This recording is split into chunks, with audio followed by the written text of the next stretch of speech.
asistir a esta nueva conferencia, el ciclo de conferencias de la Real Sociedad Económica de Amigos del País, de la ciudad de Santiago y sus fondos artísticos. Es el segundo año que se celebra el monográfico asociado con el grupo de investigación Jacobus y como ven seguimos teniendo, primero, mucho material en la Real Sociedad Económica para poder hacer más ciclos de conferencias y más charlas y afortunadamente contamos con un montón de gente, ya sean miembros del equipo, ya sean colaboradores que están dispuestos a participar en él. La última charla había sido la del profesor Leopoldo Fernández Gasalla y hoy tenemos la oportunidad de escuchar, o vamos a tener la oportunidad de escuchar a Francisco Singul Lorenzo. Para mí presentar a Francisco es importante por varias razones. Una, porque nos une una amistad de hace muchísimos años, que se remonta allá cuando empezamos la carrera en los años 80.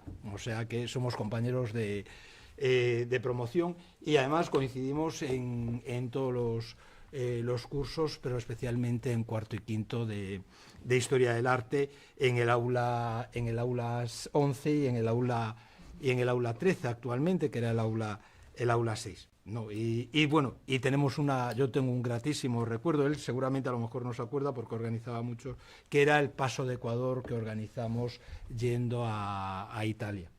Concretamente me acuerdo de San Gimignano, a donde se empeñó en llevarnos y fue quizás de las mejores visitas del viaje, por no estar programado y por lo que San Gimignano significaba. Y a partir de ahí nuestra trayectoria siguió coincidiendo. Coincidimos en un proyecto expositivo que era Galicia no Tempo en 1990-1991 y a partir de ahí él se embarcó en una aventura en la que sigue todavía hoy, que es la de trabajar en la Sociedad de Gestión del Xacobeo de la Xunta de Galicia, donde en este momento es jefe del área de cultura jacobea. ¿No? Por lo tanto, si alguien puede hablarnos de cultura de Jacobea y del Camino de Santiago y de hacer proyectos expositivos en torno a este tema, es justamente Francisco Singul Lorenzo. Pero eso sería el matiz profesional. Él es, ante todo, un historiador del arte. Realiza su tesis doctoral sobre la ciudad de Santiago en el periodo ilustrado. Se la dirige el profesor José Manuel García Iglesias y a partir de ahí nace una publicación que es el Santiago de las Luces, Santiago como la ciudad de las luces, jugando con esa idea de la ilustración y de la luz.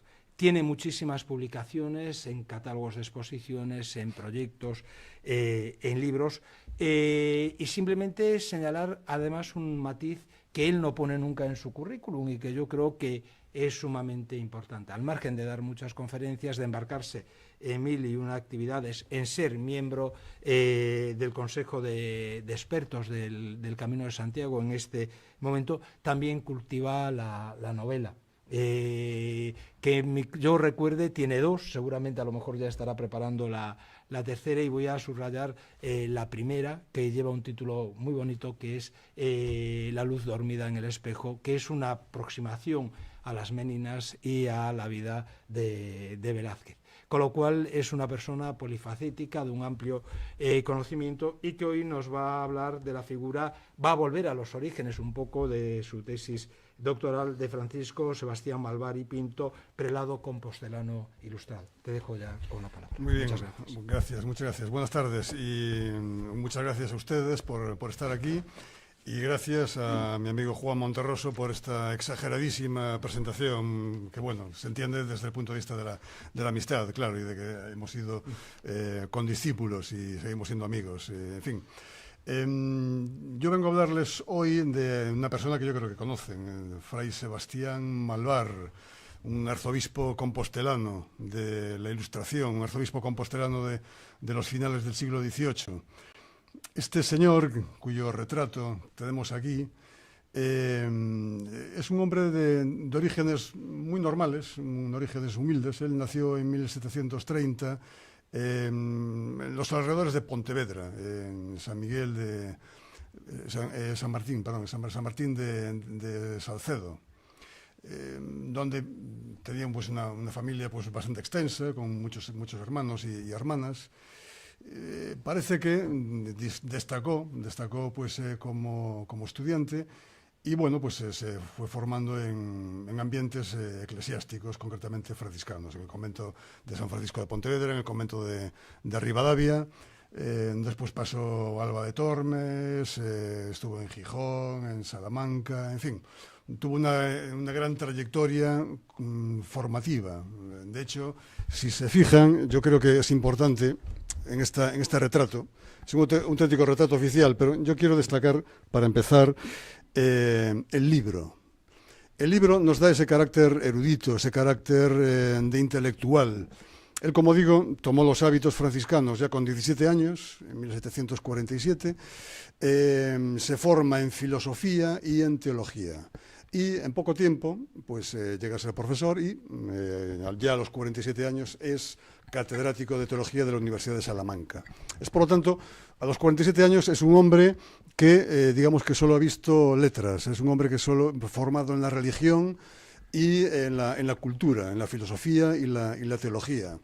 Pero es un hombre también, insisto, de orígenes muy modestos, era hijo de campesinos de Pontevedra, pero que tenía amistades. Y una de estas amistades fundamentales era el confesor del rey, Carlos III. Este confesor del rey lo introduce en ambientes de la corte. Unos ambientes en los que Fray Sebastián yo creo que nunca desdeñó. Siempre le gustó estar en estos ambientes exquisitos. De manera que al cabo de unos años es preconizado obispo de Buenos Aires, es el obispo de La Plata. Es el obispo de lo que hoy es Argentina y Uruguay, es un territorio muy extenso. Él después de 20 días de viaje llega a América, conoce la diócesis, se la encuentra pues en muy mal estado, un estado de postración, tiene que hacer visitas pastorales, en fin, realiza una labor de organización de aquella inmensa diócesis. Pero también se implica. Él siempre tuvo su carácter, tenía un carácter fuerte, y digamos que, como dice el libro quinto del Calistino, era un buen gallego, era litigioso, ¿no?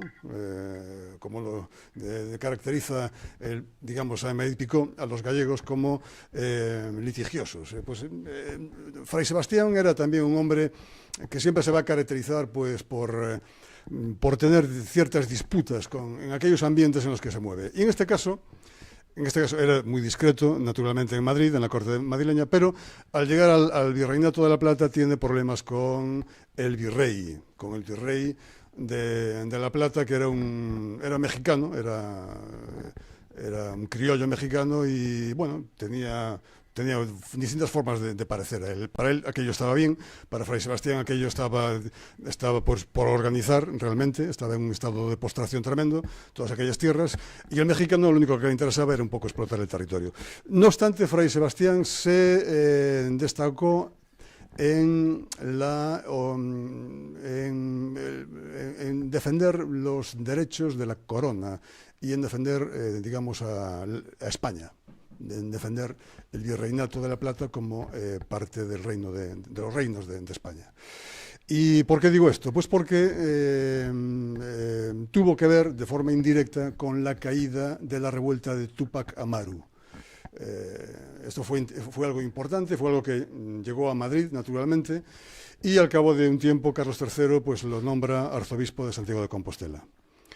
No digo que fuese solo por esto, por esta posición política en la que intervino de forma discreta, indirecta, pero decidida, y consiguió también colaborar en esa caída de esa revuelta anti-española, antirregalista, como era la de esa revuelta inca de Túpac Amaru. Entonces, bueno, como digo, Carlos III lo envía a España y tras 20 días de navegación llega a Cádiz. Aquí comienza en Cádiz realmente su episcopado compostelano. ¿Por qué? ¿Por qué digo esto? Pues porque Fray Sebastián traía una apreciable cantidad de oro, algo que estaba prohibido. Entonces lo decomisan. Estaba prohibido traer, pues, en fin, se podía traer algo, pero no una gran cantidad de dinero en oro. se lo decomisan, como digo, forma parte del tesoro de la corona, pero Carlos III se lo devuelve, le devuelve ese dinero que traía de Buenos Aires, ese oro, con la condición de que realizase obras para el servicio público, obras en bien del pueblo gallego, obras para el desarrollo, en definitiva, de Galicia. Y eso es algo realmente que quedó en su corazón, en el corazón de Fray Sebastián Malvar, pero lo digo de modo literal. ¿Por qué lo digo de modo literal? Porque una de las grandes obras que realiza al llegar a Santiago, pues bueno, se encuentra con la catedral, pues más o menos como hoy la conocemos, con un cabildo muy tradicional, con el que también entrará en conflicto. También es verdad que Fray Sebastián pues pecaba de nepotismo en el sentido estricto. Él tenía varios sobrinos que hijos de su hermana María Rosa, a los que potenció desde el punto de vista eclesiástico y los nombró canónigos. Además alguno pues con 20 y pocos años.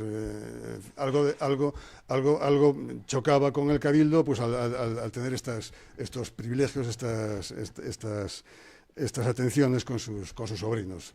Bueno, pecaba de nepotismo, algo bastante común, ya los papas lo hacían, y en Compostela, el día de la Compostela, pues se caracterizó pues por intentar realizar obras de reforma que podemos entroncar con esos ideales ilustrados. Quiso crear un Montepío para pobres, para artesanos, en fin, también muchos proyectos frustrados, realmente. Lo que sí realizó fue una obra pública importante como fue la célebre carretera y Real Plantío de Santiago a Ponte Sampaio. Desde el puente de Valga al puente de Ponte Sampaio, pues realizó pues ahí una enorme construcción pública de calzada, puentes, plantación de árboles autóctonos en paralelo, en fin, algo muy racional y que realmente yo recuerdo haber tenido documentación sobre esto y desde el punto de vista de la historia de la construcción, saber cómo se hacían aquellos puentes con aquellos alarifes, en fin, una albañilería pues de origen, pues, en fin, se pueden imaginar ustedes. Un tardo antiguo, digamos, una forma de aprendizaje práctico, nada académico, pero en la que intervino muy decididamente los talleres que realizaron esta carretera hasta Sampaio, hasta Ponte Sampaio. ¿Por qué digo que esto estuvo siempre en el corazón de Fray Sebastián Malvar? Porque cuando fallece, el 25 de septiembre de 1795, él ordena, bueno, el cuerpo se enterró entre coros, en la catedral, entre la sillería coral que él quiso desmontar y el presbiterio. Ahí estaba la gran lápida de bronce de Fray Sebastián Malvar, pues con todos sus títulos, a excepción del corazón, que fue a Salcedo. Y en Salcedo, pues en la iglesia de San Martín, pues allí está en una especie de urna, relicario, y donde destaca entre sus grandes obras en vida la realización de esa carretera y Real Plantío entre Santiago y los límites más meridionales de la archidiócesis. Pues digo que es algo que quedó muy en su corazón, esa obra pública. Bueno, aparte de eso, Fray Sebastián pues tuvo un proyecto casi utópico, pero digo casi porque no era ninguna locura, unir Santiago con el mar, crear un canal artificial para unir Santiago con Noia, de manera que los barcos llegasen directamente a la ciudad y potenciar así el comercio y, en fin, la navegación y el transporte de mercancías y de personas. También intentó hacer lo mismo, bueno, potenció la navegación por el Miño hasta Ospeares, pero digo que esto era casi utópico porque, fíjense, la España ilustrada de Carlos III había ideado el proyecto de unir Madrid con el mar. Pero el proyecto pasó del plano, pasó de las musas a los hechos, hasta que a Carlos Lemur, el autor del Palacio Rajoy, le reventó una enorme presa y aquello pues causó una gran conmoción y acabaron con el proyecto. Pero ellos tenían el proyecto de ir desde Cádiz, uniendo ríos con canales, uniendo el Mediterráneo con Madrid. No era ninguna locura unir Santiago con la ría de Muros y Noya. Y en eso también se puso Fray Sebastián a intentar proyectarlo, aunque yo creo que no pasó realmente de esa intención. También tuvo una gran intención Fray Sebastián Malvar. Él tenía, como digo, continuó teniendo buenas relaciones con la corte. Y aquellas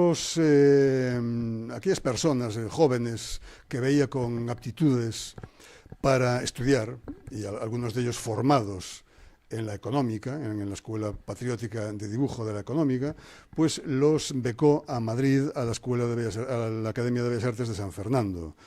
Llevó a un pintor, a Plácido Fernández Arosa, que, bueno, no le sacó gran provecho realmente. Estuvo allí unos meses o unos años, pero no llegó a titularse.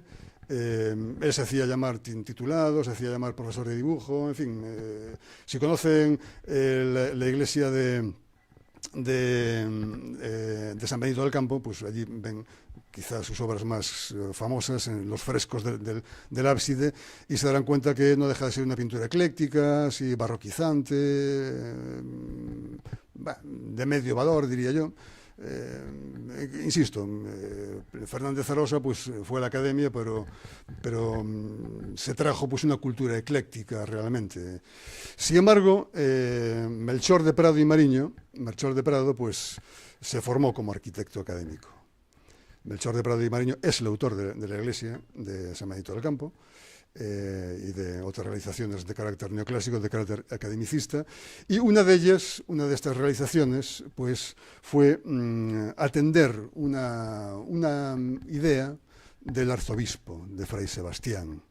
Fray Sebastián era un hombre con nuevas ideas religiosas. Él era profundamente mariano, era inmaculista. El tema del dogma de la Inmaculada incluso chocó con parte del cabildo por que no celebrasen la fiesta de la Inmaculada. Era de ideas cristocéntricas también, era de una religiosidad que quería acercar pues, el culto y la religión al pueblo. Entonces lo que no le gustaba realmente era esa sillería coral en medio de la nave mayor de la catedral. La sillería que ahora mismo está en San Martín Pinario, ya saben ustedes, está en el coro alto de San Martín Pinario. Bueno, pues esa que está, como bien saben, pues es heredera, digamos, del solar que había dejado pues el coro del maestro Mateo, con el cual se había concebido la catedral originalmente. Bueno, él quería la nave mayor vacía, cosa que se lo conseguirá finalmente a mediados del siglo XX, y quería llevarla a un retrocoro. Para eso no le bastaba solo con liberar la silla del coro. Él quería una reestructuración integral de la Basílica Apostólica, un cambio radical. Quería liberarla de tanto fasto barroco, de tanta sensualidad barroca, quería una catedral más diáfana, una catedral más clara, quería una catedral en la que realmente los valores de la arquitectura románica se pudiesen entender mejor, ese clasicismo románico se pudiese entender mejor, libre de todos los fastos barrocos, y para eso llamó a su protegido, pero yo creo que no tenía más remedio también que hacer lo mismo, darle la misma oportunidad al maestro de obras del Cabildo, a Miguel Ferro Cabeiro. Entonces, Melchor de Prado Mariño y Miguel Ferro Cabeiro, uno un arquitecto de formación tradicional, el otro un hombre que se está formando en la academia, en el rigor, purista, academicista, para mí muy imbuido de las ideas de Villanueva y del neopalladianismo, es la idea que yo tengo de los gustos de Melchor de Prado Mariño. Ambos proponen en plano, naturalmente, una reestructuración integral de la Catedral de Santiago. Conservamos las plantas de Miguel Ferro Cabeiro, pero lo de Melchor conseguimos también tener conservar los alzados. Y ahí vemos efectivamente esa desornamentación en el presbiterio y vemos cómo se valora la arquitectura románica reproduciendo en una gran cabecera, en un gran presbiterio, reproduciendo dado ese carácter clasicista que tiene el románico en ese momento para ellos también, no es que miren únicamente la antigüedad, sino que también ese arte medieval para ellos es un arte realmente noble y clásico, con un carácter clásico, y entonces reproduce todos esos alzados en un presbiterio que prolongaría muchísimo hacia la Quintana y remataría pues la Quintana ya muy próximo al lienzo de Dante Altares. Yo creo que dejaría de haberse construido prácticamente un pasillo, una calle muy estrecha, lo remataría pues con una enfática fachada preciosa, muy neoclásica, muy de Palladio, donde estaría la nueva Puerta Santa. Bueno, esto también no pasó de las musas, no llegó al teatro, esto no pasó del plano. Entre otras cosas, pues porque los planos llegaron en 1794, los de la Academia, pues muy valorados, los que envía Melchor de Prado Mariño, muy valorados por los academicistas, con lo cual, de haberse hecho, pues yo creo que seguirían más los planos de Prado Mariño más que los de Ferro-Cabeiro, por cuestiones obvias, porque uno era arquitecto tradicional. Yo creo que no tuvo más remedio por ser al fin y al cabo pues un servidor del Cabildo, con el que ya tenía bastantes roces, y en fin, no quería tener más líos con el Cabildo, y que tampoco para nada apoyaban esta idea. Para ellos, vamos, ni lo comentaban en la mesa capitular, en las reuniones del capítulo, ni comentaban esas ideas revolucionarias del arzobispo. Vamos, era un silencio absoluto, un silencio muy significativo, un clamoroso silencio, no lo querían para nada. Después, en el 95, como fallece ya el arzobispo, España estaba metida en guerra con la República Francesa, recuerden lo de la Revolución, ¿no? Y la decapitación de los reyes, etcétera. Entonces estábamos en guerra con la República Francesa, la catedral le había dado mucho dinero al rey y bueno, no tenían tampoco como para dedicarse a grandes fastos de renovación en la catedral. Esto es un poco el marco intelectual que a mí me gustaría exponer en primer lugar antes de observar un poco el cuadro, este retrato arzobispal. Tenemos pues a un hombre obviamente religioso, ahí vemos el crucifijo, claramente, vemos un hombre intelectual. Además, observen que ese grueso tomo tiene un papel en medio de las páginas, se ve que es una lectura interrumpida, da a entender de que realmente no es que el prelado hubiese cogido el libro de la librería, no, realmente es una lectura interrumpida. Bueno, viene aquí el maestro, me va a hacer un retrato, bueno, luego continúo leyendo este grueso volumen teológico seguramente. Y tiene pues un documento, una carta o un documento sellado en su mano derecha, que está pues sobre la cartela. La cartela realmente es muy elocuente. La cartela dice: excelentísimo señor Fray Sebastián Malvar, primer fundador y primer director de esta sociedad económica.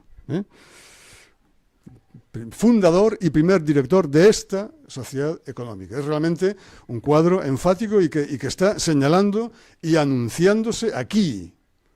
Es fundador y el director de esta sociedad económica. Esto quiero destacarlo porque realmente, ¿qué nos da a entender? Pues nos da a entender que o bien es un retrato, un encargo suyo.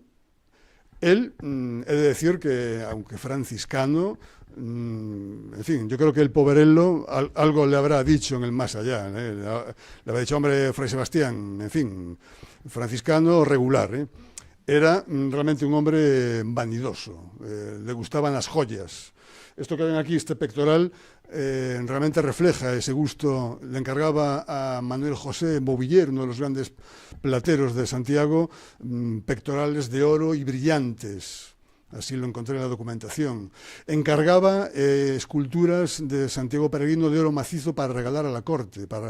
Él se hacía amigos. Bueno, ya sabemos que Gemídez también regaló muchas marcas de plata a la curia romana para conseguir muchas cosas, entre ellas el arzobispado.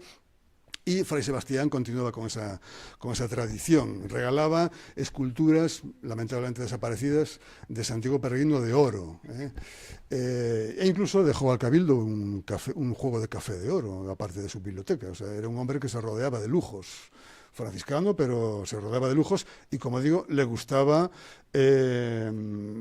presentar todos sus títulos.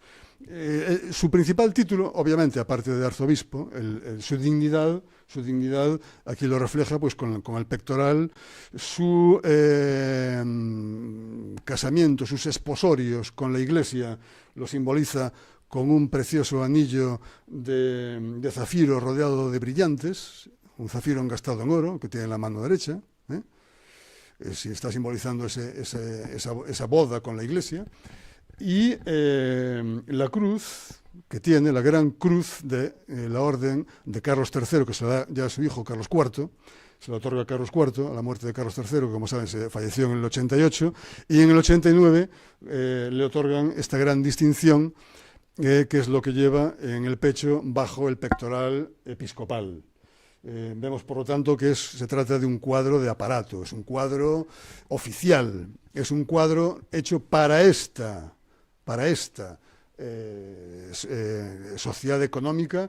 Él, como fundador, que en realidad no fue fundador, Antonio de Páramo sí fue el fundador, que era el rector de la universidad, era canónigo y era además el administrador del Hospital Real. Lo habían preconizado obispo de Lugo, pero el pobre, antes de conseguir la mitra, se murió. No llegó a ser obispo.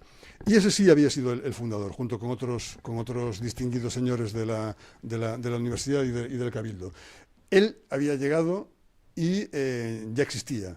No obstante, la cartera lo pone como fundador y primer director. Es algo enfático, es algo que o bien su vanidad así se lo indica, o bien los señores de la sociedad, que quizá fueron ellos los que encargaron la obra, pues un poco para agradar al personaje, pues así se lo ponen en la cartela. Realmente es un cuadro para agradar, claramente.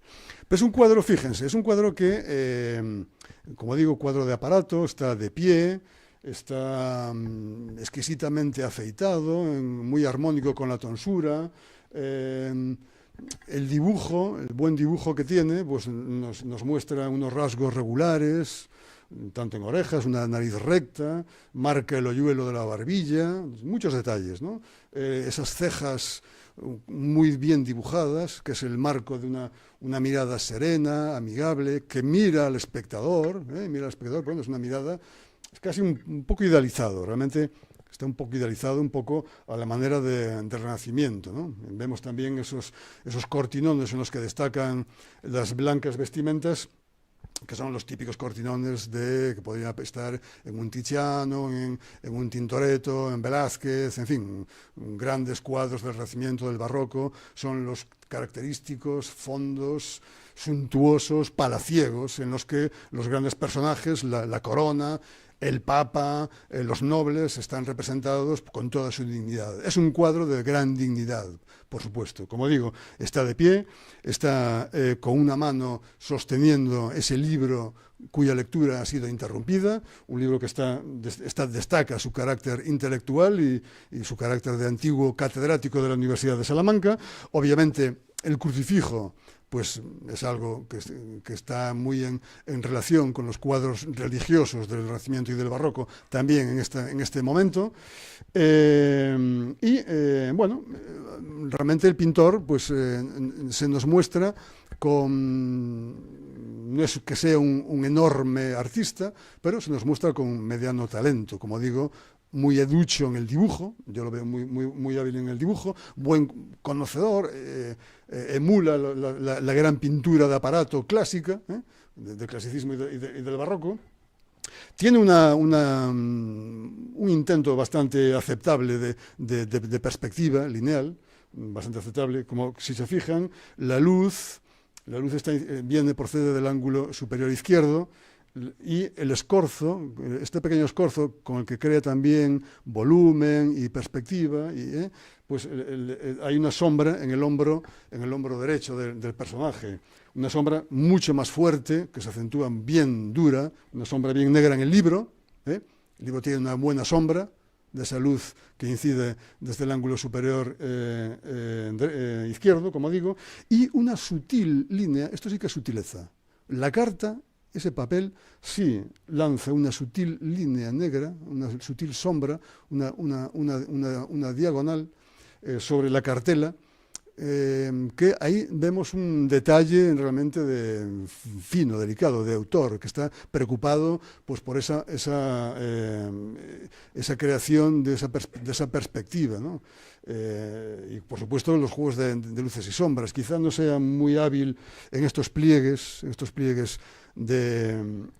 como ven, de los ropajes de Fray Sebastián, pero bueno, hay una plasticidad, realmente hay una plasticidad lograda con ese delicado juego de luces y sombras que nos indican pues un intento de cromatismo, de crear volumen, también potenciado por el crucifijo. También hay un intento, quizá no muy logrado, de la perspectiva del crucifijo, sobre todo si se fija en la parte superior, pero bueno, esa diagonal está marcando ese intento de perspectiva. Es muy exquisito realmente el detalle de vestimentas y joyas, algo que le interesaba al prelado. Ese ribeteado que tiene, fíjense, con una pincelada bastante suelta, el ribeteado que tiene en el cuello de la sotana. Naturalmente, un detalle bueno es conseguir la calidad de las telas. La banda de la cruz de Carlos III, con esos brillos, se nota que es de seda, contrastando con ese algodón de la capelina que tiene un borde carmesí, que es característico de los prelados. Se nota la diferencia de calidades en las telas. Ahí lo consigue. Y realmente es muy fino a la hora de reproducir la orfebrería, como digo, ese anillo del que él estaría muy orgulloso, con ese zafiro rodeado de diamantes encastado en oro, ese pectoral muy posiblemente de Beauvilliers, ese pectoral, y la cruz de Carlos III, la gran condecoración que consigue en 1789. Y junto a eso hay todavía detalles más exquisitos, como son el bordado del puño. El bordado del puño es realmente exquisito, y la transparencia que consigue en esa organza, que consigue que es transparente, que se vea realmente el inicio de la mano. No estamos, por lo tanto, ante un pintor primerizo. Yo creo que estos detalles de captación psicológica, un tanto idealizada, es verdad, buen dibujo, un estudio de la perspectiva, un bastante acertado juego de luces y sombras, esa exquisitez a la hora de representar las joyas, que realmente se ve que el pincel a veces es un pincel suelto, o sea, realmente si se acercan pueden ver que no es una minuciosidad de miniatura como aquellas joyas que representaban en la escuela de Felipe III, ¿no? Muy flamenco, ¿no? Pantoja de la Cruz, por ejemplo, ¿no? Era una miniatura, se veía de origen flamenco, porque acuérdense del perrito de Van Eyck, ¿no? Del matrimonio Arnolfini, que se le veían todos los pelitos al perro, ¿no? Como bien decía Gombrich. Pero el perro no estaba vivo, estaba más vivo el perro de Velázquez, por supuesto. Ya acuérdense de aquel célebre juego de Gombrich. Bueno, pues yo creo que aquí realmente hay una cierta pintura suelta, no se trata de una miniatura ahí que está representando las joyas, sino, bueno, se ven mejor a una cierta distancia, pero de manera que hay un interés realmente por plasmar esos objetos que forman parte también de la personalidad del prelado. Las joyas le gustaban, como bien demuestra la documentación, esos pectorales de oro y brillantes que le encargaba a Beauvilliers, varios, le gustaba variar de pectorales. No iba siempre con el mismo todos los días, y eran oro y brillantes. Y con esto podemos pensar que si se trata de un pintor de mediano talento, digamos, en fin, no, pero bueno, no es un pintor tampoco que justaponga los planos, no es un cromo realmente, es un pintor, yo creo que formado en la academia. Obviamente después, el cuadro se hace después de 1789, dado que tiene la Gran Cruz de Carlos III, Eso es la fecha pues, más temprana en la que se puede hacer, y quizá pues, podemos pensar hasta 1795, que es cuando muere el arzobispo, el 25 de septiembre de ese año, entre el 89 y el 95, o incluso, bueno, a lo mejor un poco más tarde, tampoco niego que pueda ser un cuadro hecho pues a partir de, como yo lo veo un poco idealizado, dado que se conocen grabados en los que se veía un rostro pues no tan fino, no tan pulcro, no tan espiritualizado como se ve aquí, no tan elegante en definitiva, pero realmente lo representa yo creo que en esos años 80, en esos años 80, pues bueno, al final de la cincuentena, yo creo que el hombre pues no llega a los 65 años, aquí parece gozar de buena salud, pero tenía una dolencia ya desde la época de Salamanca, una dolencia no se sabe de qué, que continuó padeciendo en Buenos Aires y se trajo aquí y realmente pues, se murió de repente.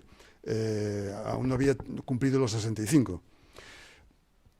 Bien, entonces, como digo, o bien se representa en esa edad madura, una edad en la que parece estar dotado de buena salud, y podríamos pensar pues hacia finales del siglo XVIII, o quizá como mucho, cuando ya saben que la escuela patriótica de dibujo pues se termina en su primera etapa en 1809, con la invasión napoleónica, en fin, es la primera gran crisis de la sociedad económica de amigos del país. Se concluye ahí en el corte napoleónico, digamos, de la guerra de la independencia. No creo que sea un cuadro, con esto quiero decir que no creo que sea un cuadro realizado en el seno de la económica en la plenitud, o sea, ya avanzado el siglo XIX. Yo lo veo realmente un cuadro de la Ilustración, un cuadro neoclásico, un cuadro que tiene pues ese gusto por el dibujo, ese gusto por una cierta idealización, ese gusto, como digo, por plasmar la perspectiva, por las calidades de las telas, los detalles de las joyas, detalles finos, como digo, como es el detalle de esa lectura interrumpida, esas sombras a veces rotundas, a veces muy sutiles, y realmente esa exclamación, es una exclamación, es decir, fundador y primer director de esta sociedad económica de amigos del país. Yo creo que en suma, no pues sabría decir realmente, yo creo que en ese momento no hay pintores en Compostela. Arias no lo veo yo pintando esto, al joven Plácido Fernández Arosa tampoco lo veo pintando esto.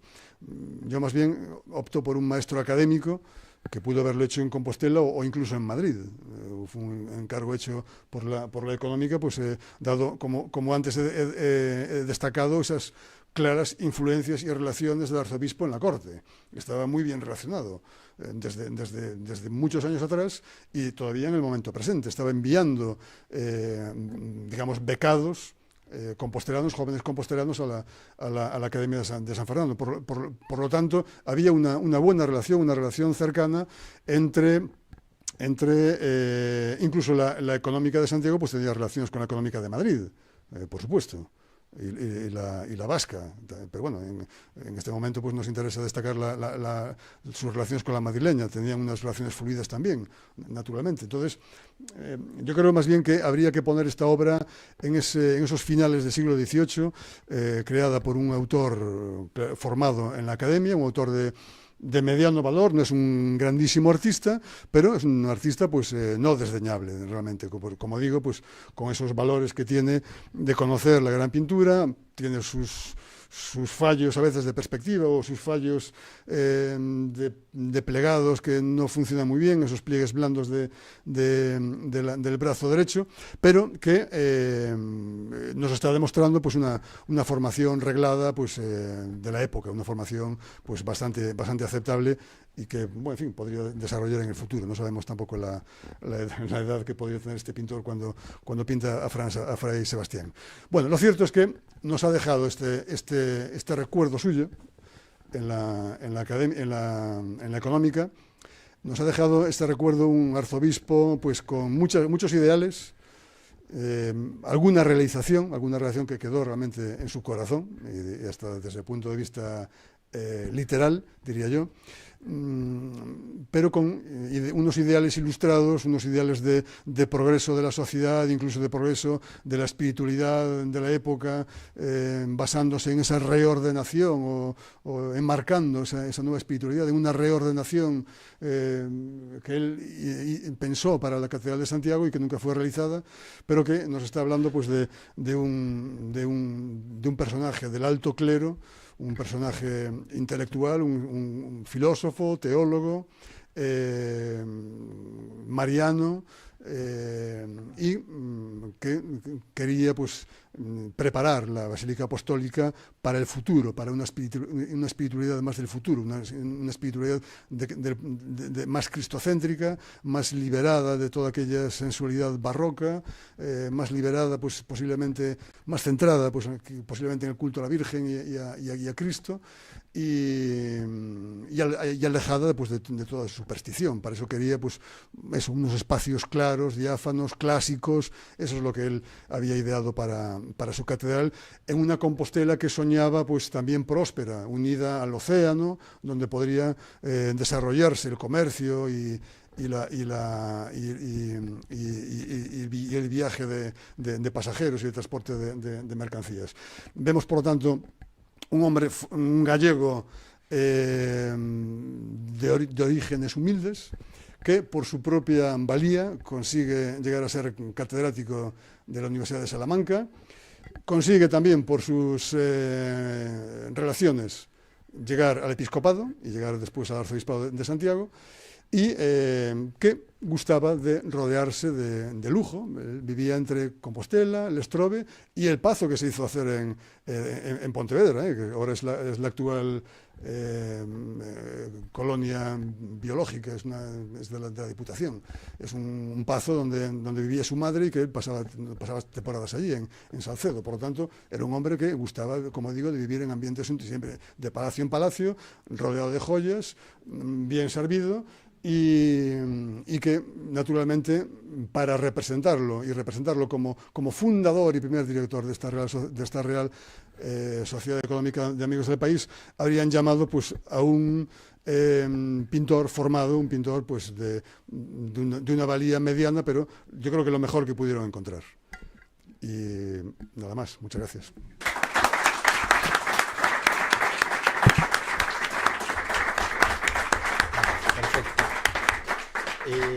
Francisco, muchísimas gracias por la charla, por la contextualización del arzobispo Sebastián Malvari Pinto y por el análisis tan puntual de la obra que has hecho. Bien, ahora abrimos un pequeño turno de preguntas, debates, y si alguien quiere plantear algo, si no rompo yo el fuego inicialmente muy brevemente. Nada, solo es incidir en una cuestión, y que si acaso puedes reafirmarla, y lo has dicho un poco en la charla, ¿no? Que es la importancia de Santiago en este momento todavía como sede de ascenso dentro de lo que sería la carrera eclesiástica, ¿no? Alguien que viene del obispado de La Plata y regresa o llega aquí, en ese momento no le da tiempo a irse hacia la catedral primada, hacia el arzobispado de Toledo, pero en el fondo estaríamos en ese ambiente. Y eso hay que ponerlo en relación también con algo que a lo mejor nos pasa desapercibido, se comentó en un segundo, y es el hecho del papel de este tipo de personajes. Estamos justamente en el nacimiento de todo el proceso de la Ilustración, ¿no? De la definición de la Academia de San Fernando. Si vamos un poco más para atrás, antes incluso que naciera el propio Malvari Pinto, estaríamos en ese ambiente de Mayans Siscar, del propio Interén de Ayala. Y es muy interesante ver cómo la Ilustración en España viene de la mano justamente del clero o de una cierta parte del clero. Pero eso también nos pone en relación con otra situación, que era la que se encontraban ese clero ilustrado, que llegaba ya formado y muy, muy formado, y de pronto se enfrentaba a unos cabildos que en el fondo seguían siendo trentinos y profundamente trentinos. Y esa tensión se refleja perfectamente en su periodo de mandato y se refleja perfectamente en los proyectos que quiere llevar a cabo y que muchas veces se acaban frustrando. Hay un hecho además que muestra un poco ese carácter ambivalente de Malvar y Pinto, y es el hecho del corazón. Es decir, que el corazón esté depositado en Salcedo coincide justamente con algo que pasa en los años 20 en Mondoñedo, en donde el obispo Rodrigo Osorio también manda enterrar su corazón, el fundador del Santuario de los Remedios, en su pueblo, en lo que era la zona veraniega, que era la villa de Masma. No sé si esa impresión es la que tienes tú también o no. Sí, sí, ciertamente la élite ilustrada eclesiástica, pues vamos a ver, era profundamente católica, obviamente, y ortodoxa, naturalmente. Lo que ocurre es que, como bien dice Juan, pues quería una evolución más allá de aquella contrarreforma que todavía la religión y el pueblo, la religiosidad popular continuaba imbuida de contrarreformismo.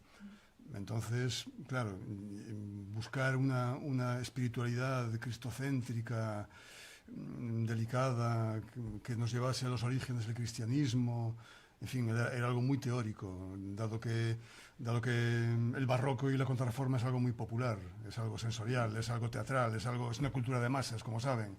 Entonces es difícil luchar contra eso. Era la televisión de la época.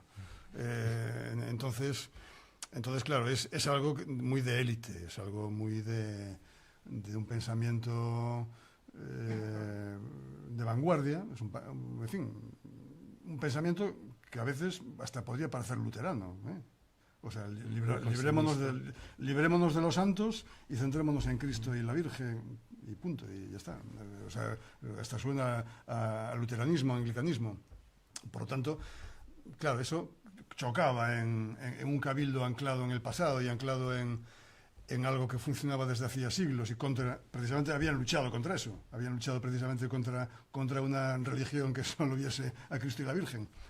Los demás también tenían que estar, los santos, los apóstoles, los mártires, las reliquias, todo tenía que estar, y por supuesto todo bien cubierto en marcos de veneración lo más espectacular posible.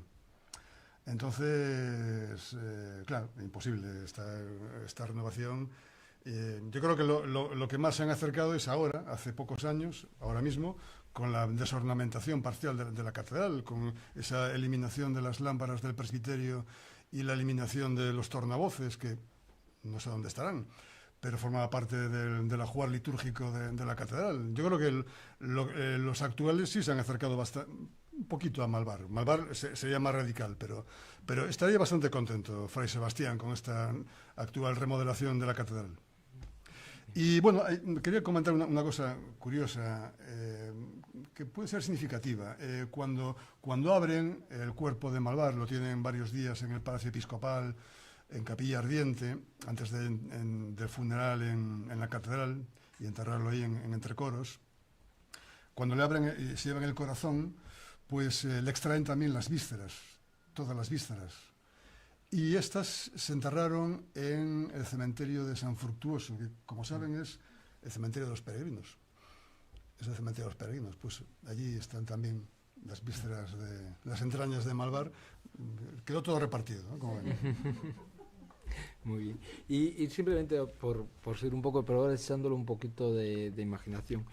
Y bien, hablando del que realmente es el gran arquitecto de este momento, que es Melchor de Prado, como académico, es el primer académico, aunque muchos proyectos no se lleven a cabo. ¿Cuál sería la idea de Melchor de Prado si llega a construir ese frente templario de la Puerta Santa en relación, pensando a San Payo de Antaltares? Sí, yo me lo he preguntado muchas veces, porque realmente solo tendría cabida para una calle, un callejón, una calle no muy ancha. realmente esa fachada templaria, eso necesita de una plaza. Es una fachada maravillosamente clásica, una fachada, para mí es una mezcla de vilanovismo y paladio, y sí, realmente quedaría un poco de cara a la pared. No sé, pero bueno, es algo que, como no pasó de las musas, queda en hipótesis. No llegó al teatro, pues nunca lo sabremos, pero realmente la proyección era ocupar la mayor parte de la plaza. Bueno, como en el siglo XIII, ¿no? En época de Juan Arias se había intentado con la gran cabecera gótica. Lo que pasa es que en aquel momento no existía el edificio que hoy conocemos de Antrazares, claro. Y sería difícil concebir una fachada como esa sin tener una plaza delante donde se pudiera dar acogida a los peregrinos en Año Santo, etc. Sí, porque necesita perspectiva, naturalmente. Justo. Muy bien. Sí. Ramón, primero. Vamos a ver. Aquí se están tocando cosas que ya me llegan más de cerca, como es toda la cuestión de la Puerta Santa y su actual organización. La Puerta Santa y su actual organización se hacen en el siglo XVII a raíz del derribo del coro pétreo del maestro Mateo, y allí se van a colocar nada más y nada menos que 24 figuras procedentes de ese coro. Que esa organización que se hace en el siglo XVIII se piense reformar a finales del propio siglo XVIII o comienzos del siglo XIX, me parece un poco excesivo, porque evidentemente cuando se derriba el coro de Mateo y se colocan ahí los 24 de Porta Santa, excluyendo las 3 figuras que hay arriba, se hace con una idea muy clara de conservar esas 24 figuras de una manera lo más digna posible y lo más, diríamos, artística también posible. Por lo tanto, yo veo muy complicado que a finales del siglo XVIII, es decir, en números redondos, 75, 80 años después de hacerse la Puerta Santa tal como lo vemos hoy, se pensara seriamente en prolongar la catedral. Bueno, los planos evidentemente están ahí, los dibujos están ahí, y afortunadamente eso no se hizo. Afortunadamente eso no se hizo. Por varias razones. La primera, porque en esos dibujos no se respetaba para nada toda la organización que se había hecho en el siglo XVII con las piezas procedentes del coro de Mateo. Primer hándicap, al menos para mí. En segundo lugar, porque el comerse, por así decir, la plaza de la Quintana para dejar una calle más o menos estrecha entre el murallón de San Pelayo, que ya estaba hecho y que se iba a mantener, y algo que se había pensado, no tenía cabeza ninguna, no tenía ni pies ni cabeza, no tenían ni pies ni cabeza los propios dibujos que conocemos todos, que se hacen en el siglo XVIII pensando en una Puerta Santa de estilo clasicista, etcétera, etcétera.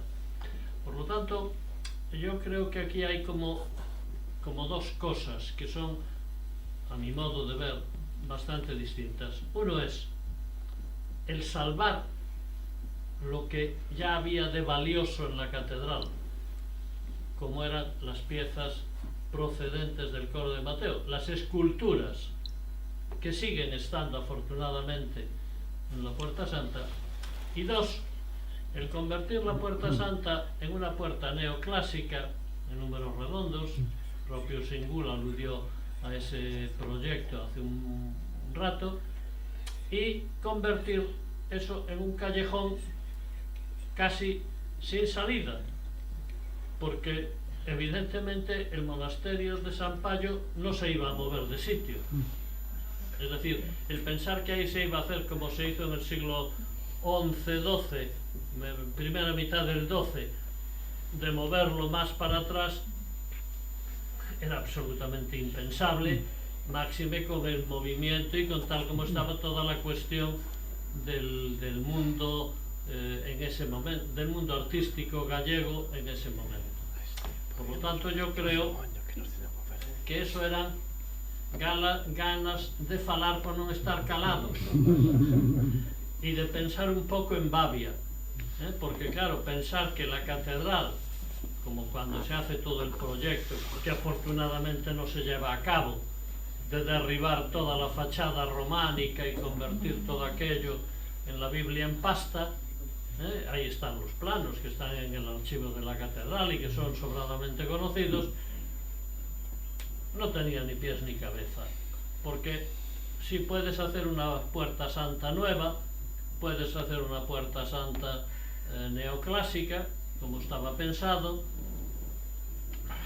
para entrar que en fila india, porque vamos, o en fila de dos, porque para más tampoco iba a dar. Yo creo que ahí hay varias cosas, ¿no? Es decir, una es el pensar en una remodelación de la catedral, que lo único que le quedó sin tocar o casi sin tocar fue la cabecera, porque sigue siendo básicamente la cabecera románica, sí, con unos florituras en sus remates y demás, con unos pináculos y tal, que no sirven para nada ni cambian nada en el fondo. Y otra cosa muy distinta es decir, no, ahora vamos a pulirnos la capilla mayor, nos vamos a pulir toda la girola, nos vamos a pulir la puerta santa, que se había terminado de hacer no hacía todavía 100 años, para hacer aquí una gran cosa. Es decir, yo soy consciente de que las cosas son muy opinables, y máxime cuando hablamos de cuestiones de historia. Uno puede decir esto sería mejor, aquello sería preferible, tal. Pero yo creo que ahí el cabildo, o quien fuera, pienso que el cabildo, que era el que llevaba siempre, diríamos, las de ganar en su mano, actuó muy correctamente, y gracias a ese cabildo se conserva la cabecera románica, se conservan las figuras de la Puerta Santa, aunque la Puerta Santa es cierto que queda un poco canija, pero eso es otra historia distinta que viene de otros tiempos y de otras concepciones diferentes. Entonces yo creo que eso se planee o eso se piense por parte de algunos durante el episcopado de este señor, afortunadamente no se llevó a cabo.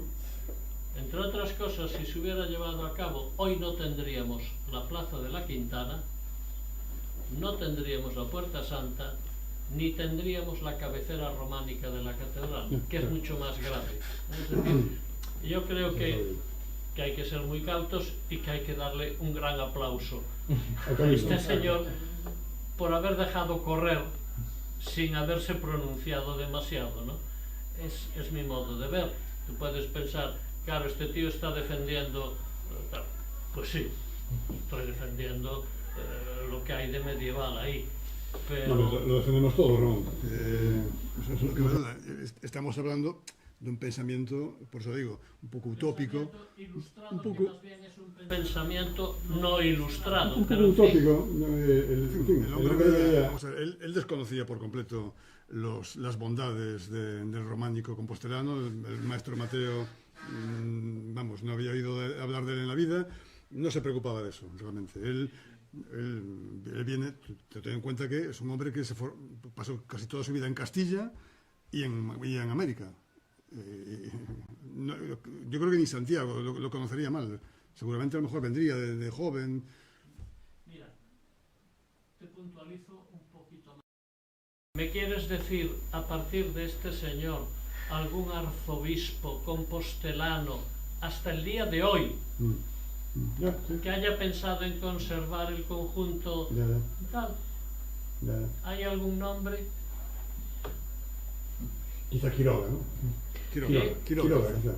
No, Quiroga fue conservador.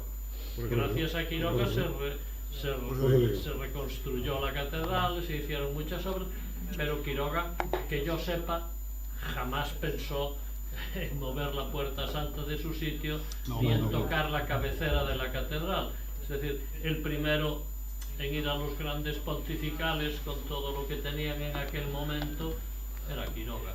Si no hubiera estado de acuerdo, lo habría movido de otra manera. Y mira que tenía poder, porque aparte del poder del arzobispo, tenía detrás al señor don Francisco, que lo hubiera apoyado. Tenía para Miriam. Solamente era para hacer una pregunta rápida. Bueno, muchas gracias, Francisco, por la presentación que nos hiciste, porque la verdad fue muy ilustrativa, ¿no? Nunca mejor dicho. Mira, la única duda que tengo es, el cuadro no está firmado, por lo que has dicho, no, y me imagino que en el catálogo pictórico que se hizo no aparece autoría. Habías indicado que más o menos sería de qué época, o en base a... Yo creo que es de los finales del 18, es decir, obviamente después del 89, que es cuando le otorgan la medalla, la Gran Cruz, medalla no, la Gran Cruz de Carlos III, entre el 89, él se muere en el 95, en fin, o quizá puede ser posterior, un poquito hacia finales del siglo, pero yo no lo veo más allá, mucho más allá de 1800, digamos. ¿Y no tendría encaje, no sé, Juan, también, si puede decir algo, que estuviera detrás Gregorio Ferro?